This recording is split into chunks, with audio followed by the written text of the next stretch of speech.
अम्मा हुआ के जुई रे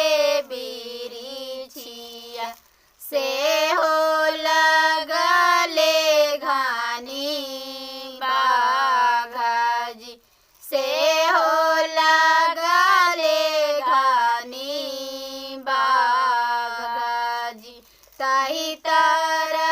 पापा जी पलंगा बिछावालन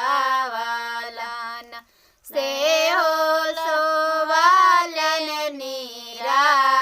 भेदाजी से हो सोहाले नीरा भेदाजी घर से बाहर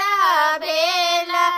बेटियन जानो बेटी काहे पापा सुतल नीरा भेदाजी काहे पापा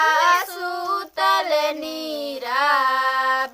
भेदाजी कुछ बेटी सुतल ही कुछ बेटी जागल ही